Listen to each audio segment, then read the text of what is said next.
भारत के सामने विशाल जल संकट खड़ा है।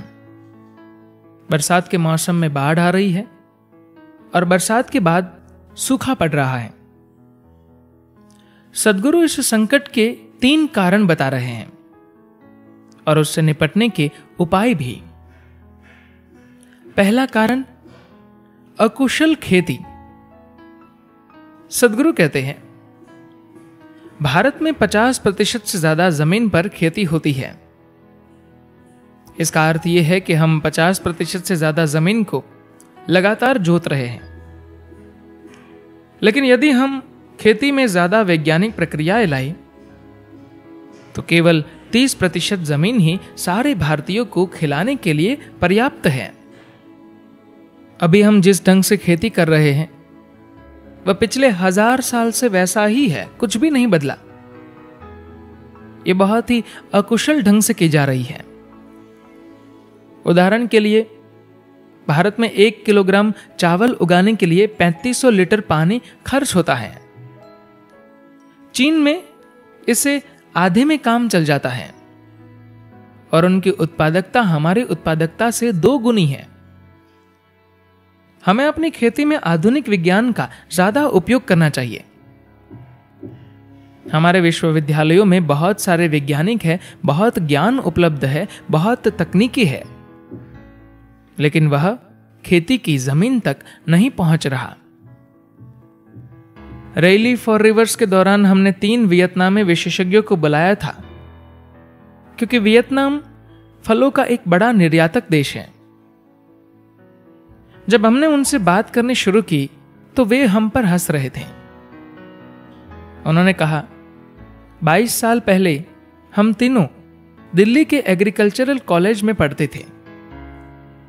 हमने वहां से सब कुछ सीखा और वो सारी बातें हमने अपनी जमीन पर आजमाई।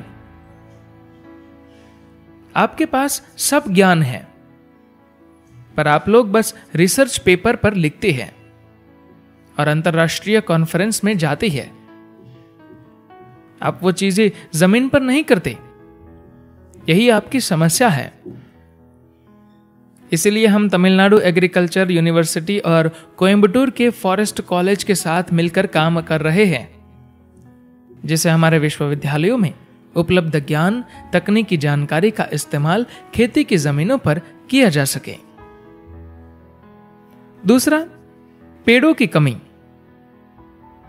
40 साल पहले मैं जब एक फार्म में रहता था तो देखता था कि सभी किसानों के खेतों में कुछ पेड़ जरूर होते थे। यह किसान के लिए एक तरह से बीमे जैसा था। यह संस्कृति खास तौर पर कर्नाटक में थी कि उन पेड़ों को वे अपने बेटों बेटियों के नाम देते थे। जब एक बेटी के विवाह का अवसर आता था तो वे एक पेड़ काट डालते और उससे सारा खर्च निकल जाता था। अगर बेटे को उच्च शिक्षा के लिए यूनिवर्सिटी जाना होता तो एक और पेड़ से उसका भी खर्च निकल जाता।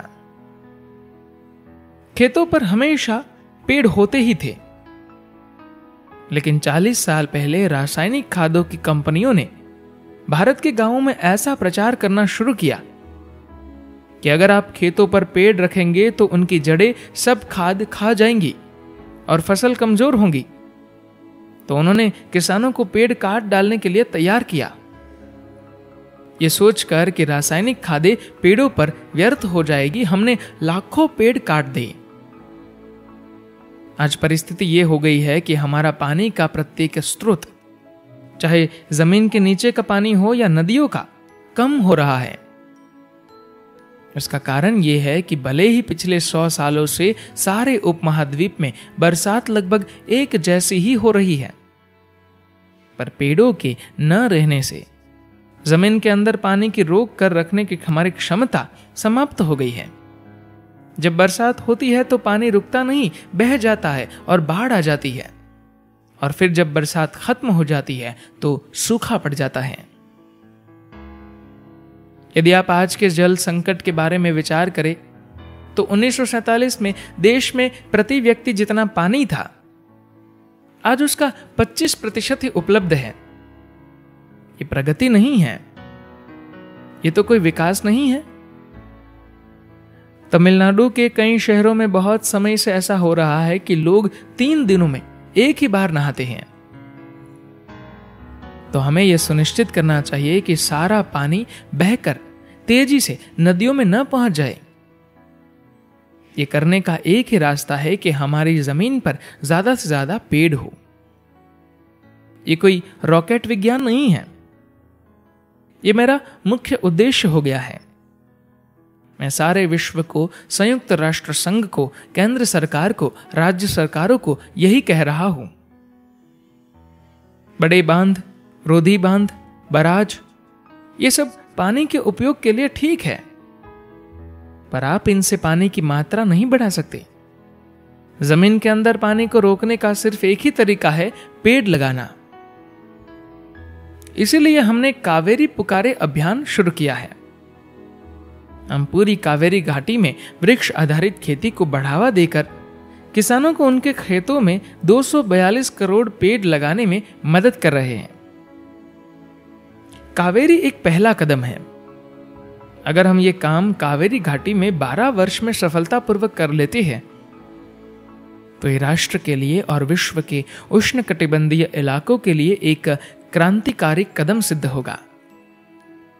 तीसरा कारण, बढ़ती जनसंख्या।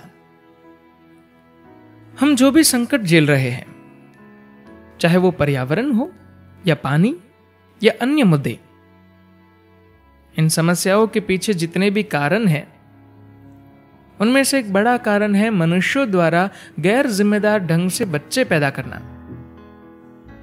भारत में 130 करोड़ लोग हैं। हमारे पास जमीन, नदियां, पहाड़ या आसमान का टुकड़ा भी इन 130 करोड़ लोगों के लिए पर्याप्त मात्रा में नहीं है। यदि आप आज के जल संकट के बारे में विचार करें तो 1947 में देश में प्रति व्यक्ति जितना पानी था, आज उसका 25% ही उपलब्ध है। ये प्रगति नहीं है, ये विकास नहीं है। तमिलनाडु के कई शहरों में ऐसा होने लगा है कि लोग 3 दिनों में एक ही बार नहाते हैं। हमारी संस्कृति ऐसी है कि चाहे कुछ भी हो, चाहे आप भोजन न करें, पर आप स्नान अवश्य करते हैं। यह हमारी जलवायु की मांग है। लेकिन अब लोग रोज नहीं नहा पा रहे हैं। ये कोई विकास या खुशहाली की बात नहीं है। अगर यही स्थिति रही तो ऐसा समय भी आ सकता है जब आपको पानी एक दिन छोड़कर पीना पड़ेगा। हमने मृत्यु को संभाल लिया है, पर जन्म की ओर ध्यान नहीं दिया। या तो हम जागरूकता पूर्वक अपनी जनसंख्या पर नियंत्रण करें, या फिर प्रकृति बहुत ही निर्दयी ढंग से ये करेगी। चुनाव हमारा है। मनुष्य होने का मूल यही है कि हम होशपूर्वक काम करें। मुझे लगता है अगर हम मनुष्य हैं तो हमें यह जागरूकता से करना चाहिए और अपने आप को किसी भी खराब परिस्थिति से बचाना चाहिए। धन्यवाद।